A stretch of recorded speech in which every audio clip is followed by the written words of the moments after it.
ఆత్మౌపమ్యేన సర్వత్ర సమం పశ్యతి యోర్జున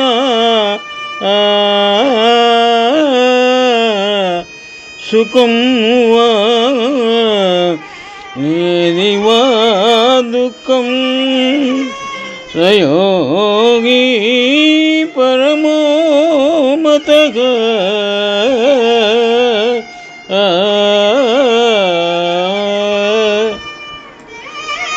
శ్రీమద్ భగవద్గీత ఆత్మ సంయమ యోగము నుండి ఈ శ్లోకము గ్రహింపబడినది. శ్రీకృష్ణ భగవానుడు అర్జునునకు ఈ విధముగా గీతోపదేశము చేసినారు. యోగి తన వలె సమానముగా ఎవడు చూచునో అట్టి యోగి శ్రేష్ఠుడని తలంపబడుచున్నాడు అని గీతోపదేశము చేసినారు. శుభం. ఆత్మౌపమ్యేన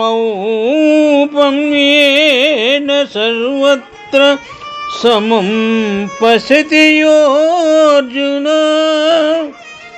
సుఖం వా ఇది వా దుఃఖం సయోగి పరమో మతః.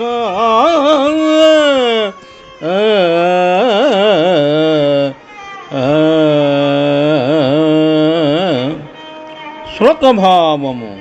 ఓ అర్జున, సమస్త ప్రాణుల యందును సుఖమును గాని దుఃఖమును గాని తన తోట పోల్చుకొనుచు తన వలె సమానముగా ఎవడు చూచునో అట్టి యోగి శ్రేష్ఠుడని తలంపబడుచున్నాడు అని వివరించినారు.